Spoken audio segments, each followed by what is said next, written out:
இப்போது கூப்பிடலாமா sir? Cool Suresh அவர்களை பேச அழைக்கிறேன்.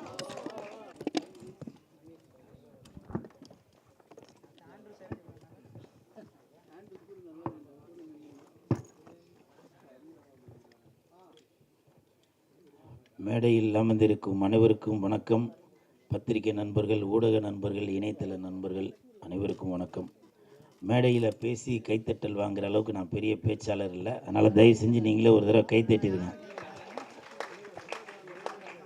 இந்த கைத்தட்டல்கள் அனைத்தும் பல்ஸ் அந்த படத்தோட டீமுக்கு தான் போய் சேரும். அம்மா ஹீரோயின் பேர் என்னம்மா?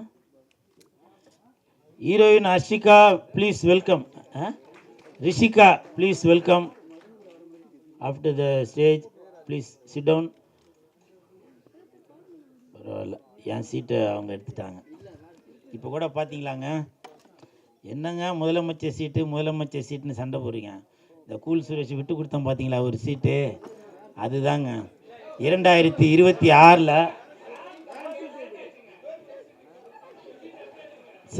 சரி பரவாயில்லப்பா, 2 பெண்களுக்கு நடுவுலையாச்சும் கூல் சுரேஷை உட்கார வைக்கணும்னு தோணுச்சுல, அந்த இயக்குனருக்கு என் மனமார்ந்த நன்றிகளை தெரிவித்துக் கொள்கிறேன். இப்படித்தாப்பா எப்போ இடம் கிடைக்கும் அதில் போய் உக்காரலாம் அப்படின்னு நிறையா பேர் வெயிட் பண்ணிட்டு இருக்கீங்க. 2026 அதுக்கான பதில் வரும். சரி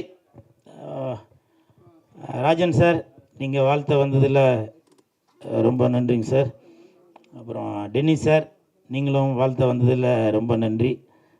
எங்கே பல தடவை அவருக்கு நான் ஃபோன் பண்ணேன், ஏன்னா அவர் ஏற்கனவே ஒரு படம் ஒன்று எடுத்தார், அந்த படத்துக்கு நான் தான் ப்ரமோஷன் பண்ணேன். அதுக்கடுத்து அவர் ஒரு படம் ஒன்று டைரக்ஷன் பண்ணுறாருன்னு கேள்விப்பட்டவுடனே சாருக்கு நான் பல தடவை ஃபோன் அடித்தேன், ஒரு தடவை கூட எடுக்கலை.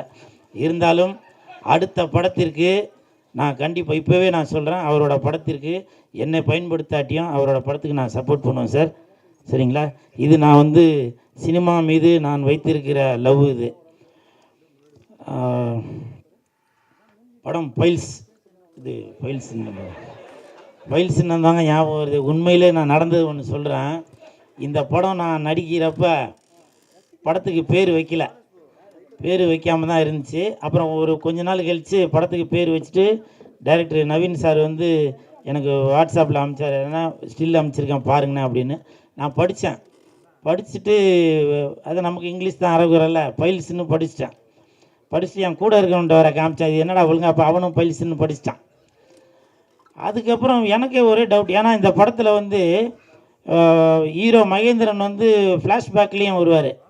அப்போ ஏதோ ஃபைல்ஸ்னால் ஏதோ ஒரு ப்ராப்ளம் போல், ஸோ அதனால் ஏதோ ரிவெஞ்ச் எடுப்பார் போல் அப்படின்னு நானே ஒரு கற்பனை. ஏன்னா ஆரி உதயகுமார் சார் எல்லாமே இருந்ததுனால, அப்போ ஏதோ இப்போ ஃபைல்ஸ்னால் ஏதோ இப்போ ப்ராப்ளம் வந்ததுனால, அதனால் ஏதோ ஆப்ரேஷன் பண்ணி ஏதோ ஒன்று பண்ணுவார் போல் அப்படின்னு எனக்குள்ளே ஒரு இதாக இருந்துச்சு. அப்போ நான் டேரக்டர்கிட்ட கேட்டேன், என்ன சார் ஃபைல்ஸ்ன்னு பேர் வச்சுருக்கீங்களே சார் அப்படின்னு. அப்போ அவர் சொன்னார், அண்ணா அப்படி இல்லைண்ணே, அது பல்ஸ்ண்ணே, இந்த ஆஸ்பத்திரியில் இப்படி போட்டிருப்பாங்கல்ல அதுதானே அப்படின்னாரு. ஸோ இப்படி நான் அரைகுறையாக இங்கிலீஷில் இருந்தாலும் அது கரெக்டாக எனக்கு சொல்லி புரிய வச்சார் இயக்குனர் அவர்கள். ரொம்ப நன்றிங்க சார். எங்கே இருக்கார்? மிக்க நன்றி. நவீன் சார் கண்டிப்பாக இந்த படத்தில் வின் பண்ணிடுவார். எதை வச்சு தெரியுங்களா? அது வின் அப்படின்னு அந்த பேரில் அந்த ஒரு வின் இருக்குது. ஷூட்டிங் ஸ்பாட்டில் அவ்வளவு அற்புதமான டைரக்ஷன் பண்ணார். யார் மீது எந்த கோபமும் படாமல் அவ்வளவு அருமையாக எல்லாத்தையும் அப்படி ஒரு வேலை வாங்கினார். கண்டிப்பாக அவர் பட்ட கஷ்டங்கள், ப்ரொடியூசர் அவருக்கு சப்போர்ட் பண்ணதுக்கு கண்டிப்பாக இந்த படம் மிகப்பெரிய வெற்றி அடையும். அதே மாதிரி மகேந்திரன் கதாநாயகனாக நடிச்சிருக்கவர். ஒரு ஷாட்டில் டைரக்டர் அவருக்கு கட் பனின்னு கொடுத்தாரு. கட் பனின்னு கொடுத்தோன்னா சரின்னு அவர் வாங்கி போட்டார். பார்த்தோன்னா ஆளை காணும். பார்த்தாக்க ஒரு ஓரமாக போயிட்டு தம்பிள் சேர்த்து இப்படி அடிச்சிட்டு இருந்தார். கையில் ஒரு பால் ஒன்று வச்சு இப்படி பண்ணிகிட்டு இருந்தார். நான் போய்ட்டு என்ன ப்ரோ அப்படின்னு சொல்லி அவர் சொன்னார், இல்லைண்ணா இந்த மாதிரி கட் பண்ணின்னு போடுறோம், அப்போ ஆம்ஸ்லாம் தெரியணுண்ணா அப்படின்னு சொன்னேன். இது இல்லை நான் சிரிக்கிறதுக்காக சொல்லலாமா, நான் சிரிக்கிறதுக்காக சொல்ல, இது ஒரு டெடிக்கேஷன்.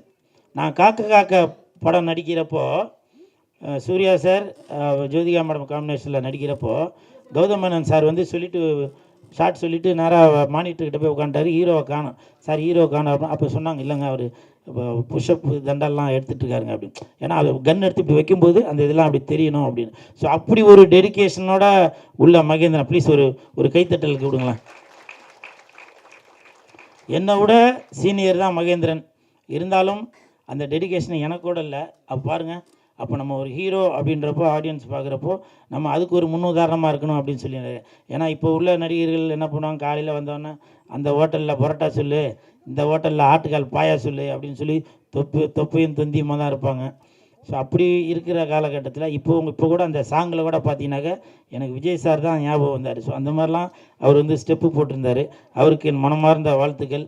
அப்புறம் கும்கி அஸ்வின், அந்த தம்பியை பற்றி பேசுகிறதுக்கு ஒன்றும் இல்லை. ஏன்னா அடுத்து ஒரு ப்ரொடக்ஷனில் ஒரு படம் முடிச்சிட்டாங்க.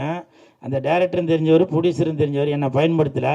அந்த படம் ஆடியோ ரிலீஸ் அப்போ அவனுங்க வந்து உன்னைய பற்றி பெருமையாக பேசுவாங்க. அப்போ நீ பேசிக்க, சரியா? அந்த கும்கி அஸ்வின் கூட இந்த படத்தில் நடித்ததில் ரொம்ப சந்தோஷம். நல்லா கோஆப்ரேட் பண்ணாப்புல. உங்களுக்கு மனமார்ந்த வாழ்த்துக்கள். அப்புறம் தம்பி சரத்து எப்போவுமே ஜிம்மில் இருந்து தான் வீடியோவாக போட்டுட்ருப்பான்.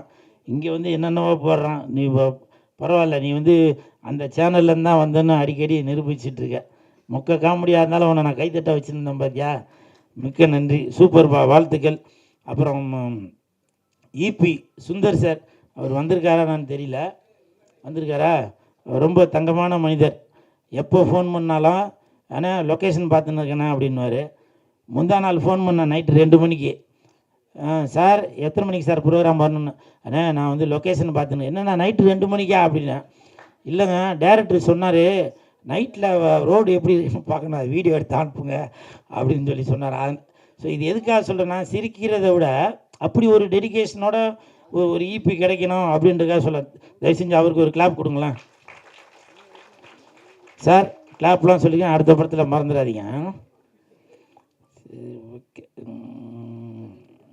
அப்புறம் தங்கச்சி அர்ச்சனா,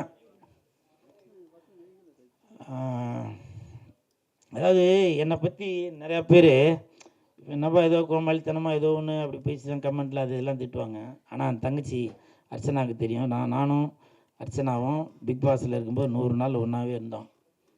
இது சொல்லாமல் என்னன்னு தெரியல, இருந்தாலும் சொல்கிறேன். என்னை வந்து ஏதோ அப்படி இப்படின்னா பெண்களை அப்படி இப்படின்னு ஏதோ இது பண்ணியிருந்தீங்க இல்லையா, அந்த தங்கச்சிக்கு தெரியுங்க. அந்த தங்கச்சிக்கு பெண்களுக்கான அந்த வயிறு வலி வந்தப்போ அப்போ என்கிட்ட வந்து சொல்லும், என்ன சுடுதண்ணி வச்சு கொடுங்கண்ணே அப்படின்ட்டு. அங்கே அவ்வளோ பேர் இருந்தாங்கல்ல. அப்போது என்ன ஒரு கூட பிறந்த அண்ணனா நினச்சி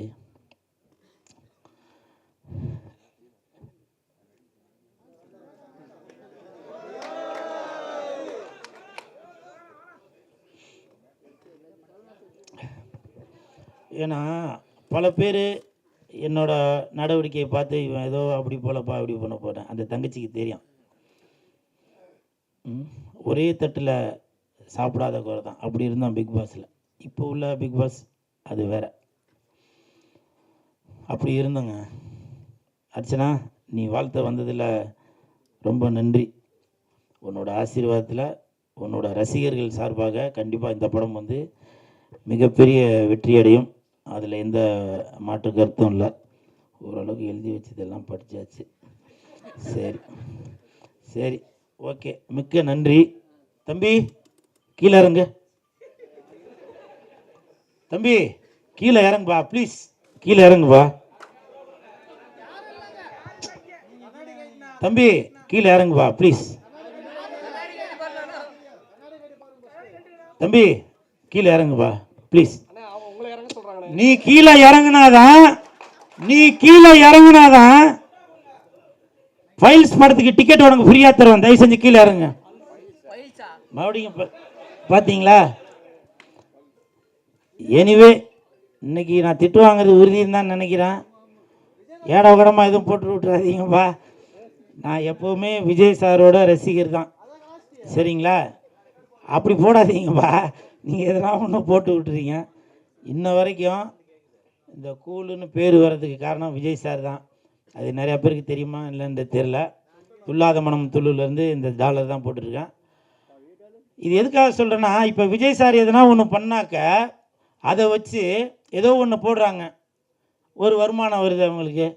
அது மட்டுமா, தொப்பி விற்கிறாங்க, விஜய் சாரோட கட்சி பேர் போட்டு துண்டு விற்கிறாங்க, அவங்களுக்கு ஒரு பயன் இருக்குது. அப்போது அவங்களுக்கெல்லாம் பயன் இருக்கிறப்போ இந்த கூல் சுரேஷ் விஜய் சாரோட ரசிகனாக இருக்கிற நான் பயனடையக்கூடாதா? விஜய் சார்னால இந்த பல்ஸ் இந்த பல்ஸ் படத்துக்கு விஜய் சார்னால ஒரு ப்ரொமோஷன் கிடைக்கக்கூடாதா? சொல்லுங்க. ஏதோ ஒன்று எழுதுங்க சார், ஏதோ ஒன்று எழுதுங்க. நான் அதை பற்றி எதுவுமே சொல்லலை.